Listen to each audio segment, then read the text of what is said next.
എറണാകുളത്ത് കളിക്കളത്തിൽ കുട്ടികൾ തമ്മിലുണ്ടായ വഴക്കിന്റെ പേരിൽ 11കാരനെ മർദ്ദിച്ച സംഭവത്തിൽ പ്രതിയെ രക്ഷപ്പെടുത്താൻ നീക്കമെന്ന് ആരോപണം.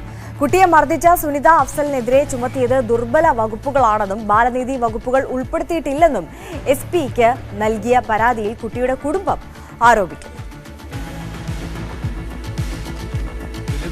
ഇപ്പോഴത്തെ അന്വേഷണം അവരെ അറസ്റ്റ് ചെയ്യാനോ അവരെ ചോദ്യം ചെയ്യാനോ അവരെ കണ്ടെത്താനോ ഈ സ്ഥലം നടന്ന സ്പോട്ട് വന്ന് ഒരു FIR എടുക്കാനോ ഇതിനൊന്നും പോലീസ് തയ്യാറായിട്ടില്ല. അവർ ജസ്റ്റ് ഇവിടം വരെ 2 പോലീസുകാർ വന്ന് ആ കൊച്ചിന്റെ ഒരു മൊഴിയും കാര്യങ്ങളും എടുത്ത് കൊച്ചു കുറേ പറയാത്ത കാര്യങ്ങളൊക്കെ അതിൽ എഴുതി പരിപാടിയും ചെയ്ത് കാര്യങ്ങളും ചെയ്ത് അവർ പോയി. എന്നിട്ട് ഒരു ദുർബലമായ 2 കേസ് ഇട്ടിട്ട് FIR എഴുതി എനിക്ക് തന്നു. അപ്പം നിലവിൽ ഈ പ്രതി അവരെ രക്ഷിച്ചെടുക്കാന്നുള്ള ഒരു ഇതായിരുന്നു അവരുടെ അജണ്ട. അത് ആണിപ്പോൾ നടന്നുകൊണ്ടിരിക്കുന്നത്. അപ്പോൾ ഞാനത് എൻ്റെ തൃപ്തി FIR കിട്ടിയപ്പോൾ അഡ്വക്കറ്റിനെ കാണുകയും അപ്പോൾ ദുർബലമായ 2 കേസുകളാണെന്ന് അറിഞ്ഞതിൻ്റെ പേരിൽ ഞാൻ വീണ്ടും അതിൽ അപേക്ഷ എഴുതിയാണ് ഇപ്പോൾ ACPക്ക് കൊടുത്തേക്കണത്. അപ്പോൾ ഇനി ACPയുടെ എന്താണ് ഇതെന്ന് അറിയാം. അപ്പോൾ തിങ്കളാഴ്ച ഉച്ചക്ക് മുമ്പ് ഇവരറിയാം എന്ന് പറയണം. അപ്പോൾ ആളെ അറസ്റ്റ് ചെയ്യുകയോ എന്തെങ്കിലും നടപടി ഉണ്ടോ എന്ന് അപ്പോൾ അറിയുകയും ചെയ്യാം. ഇതുവരെയായിട്ടും ഇന്നലെ ഈ പ്രതി 3 മണിക്ക് വീണ്ടും ഈ സൈറ്റിലേക്ക് വന്ന് വീഡിയോ പിടിക്കുകയും കാര്യങ്ങൾ ചെയ്യുകയും അവിടെ നടക്കുകയൊക്കെ നടപ്പുണ്ട്. അവരെ ഇതുവരെയായിട്ട് ചോദ്യം ചെയ്യാനോ കാര്യങ്ങൾക്കോ ഒന്നും ഇതുവരെയായിട്ട് പോലീസ് തയ്യാറായിട്ടില്ല. ആ സ്ഥലം സന്ദർശിക്കാനോ കാര്യങ്ങളോ ഒന്നുമില്ല.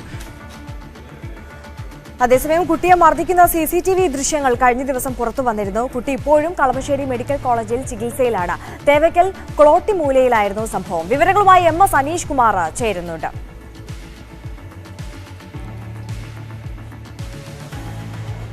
അനീഷ്, എന്തായാലും മനസാക്ഷിയെ വെല്ലുവിളിക്കുന്ന, മനസാക്ഷി മരവിപ്പിക്കുന്ന ഒരു കാഴ്ച തന്നെയായിരുന്നു ആ ഒരു CCTV ദൃശ്യങ്ങളിൽ നമ്മൾ കണ്ടത്. 11 വയസ്സ് മാത്രമുള്ള ഒരു കുഞ്ഞിനെയാണ് മറ്റൊരു സുഹൃത്തിന്റെ അമ്മ അതിക്രൂരമായി ഒരു പൊതുനിരത്തിൽ ഒരു മൈതാനത്ത് വെച്ച് ആക്രമിക്കുന്നത്.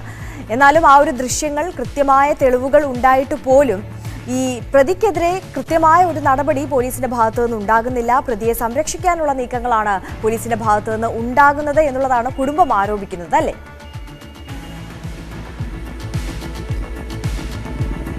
തീർച്ചയായും. കാരണം വെള്ളിയാഴ്ച വൈകുന്നേരമാണ് ഈ സംഭവം ഉണ്ടായിരിക്കുന്നത്.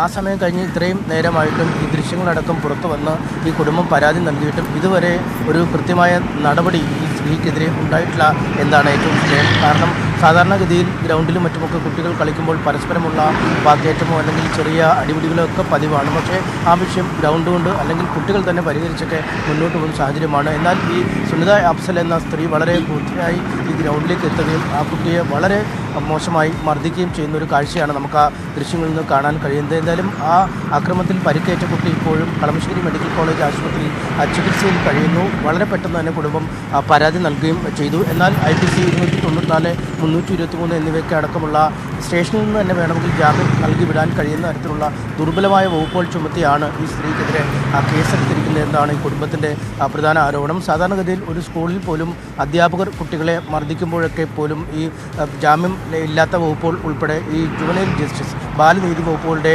IPC 75 അടക്കമുള്ള പല വകുപ്പുകൾ ഉൾപ്പെടുത്തിയാണ് കേസെടുക്കാറ്. പക്ഷേ ആ വകുപ്പുകളൊന്നും ഈ കേസിൽ ഉൾപ്പെടുത്തിയിട്ടില്ല എന്നാണ് ഈ കുടുംബത്തിൻ്റെ പ്രധാന പരാതി. എന്തായാലും അന്വേഷണ ഉദ്യോഗസ്ഥർക്കെതിരെ ACPക്ക് ഇന്നലെ തന്നെ ആ കുടുംബം പരാതി നൽകിയിട്ടുണ്ട്. ഒപ്പം ഈ CCTV പോലുള്ള പല തെളിവുകളുണ്ടായിട്ടും ആ ദൃശ്യങ്ങൾ പോലും ഈ പോലീസ് ഇനിയും സ്വീകരിച്ചിട്ടില്ല. ഈ CCTV ദൃശ്യം പകർത്തിയ വീട്ടിലെ ഹാർഡ് ഡിസ്കുകൾ എടുത്ത് കൊണ്ടുപോകുന്നതിനോ അവ ശാസ്ത്രീയ പരിശോധനയ്ക്ക് ഇത്ര ഒരു നടപടികളും ഈ അന്വേഷണ ഉദ്യോഗസ്ഥരുടെ ഭാഗത്തുനിന്നും നിലവിൽ ഉണ്ടാവുന്നില്ല. ഈ സ്ത്രീയെ എങ്ങനെയെങ്കിലും ചെറിയ വകുപ്പുകൾ ചുമത്തി സ്റ്റേഷൻ ജാമ്യത്തിൽ വിട്ടയച്ച് കാര്യം കേസ് ഇല്ലാതാക്കാനാണ് നോക്കുന്നതെന്ന ആരോപണമാണ് ഉന്നയിക്കുന്നത്. എന്തായാലും അതീവ ഗൗരവമായി തന്നെ പരിഗണിക്കേണ്ട ഒരു വിഷയം. തീർച്ചയായും MS അനീഷ് കുമാറാണ് വിവരങ്ങൾ നൽകുന്നത്. അനീഷ് സൂചിപ്പിച്ചതുപോലെ തന്നെ അതീവ ഗൗരവത്തോടെ കൈകാര്യം ചെയ്യേണ്ട, നടപടിയെടുക്കേണ്ട ഒരു വിഷയം തന്നെയാണ്. കുട്ടികൾ തമ്മിലുള്ള വഴക്ക് മാതാപിതാക്കൾ ഏറ്റെടുക്കുകയും 11 വയസ്സ് മാത്രമുള്ള ഒരു കുട്ടിയെ അതിക്രൂരമായി മർദ്ദിക്കുകയുമാണ് ഉണ്ടായത്. ഏതായാലും പ്രതിക്കെതിരെ കൃത്യമായ നടപടി എടുക്കുന്നില്ല എന്നുള്ളതാണ് വീട്ടുകാർ ഉന്നയിക്കുന്ന ആരോപണം.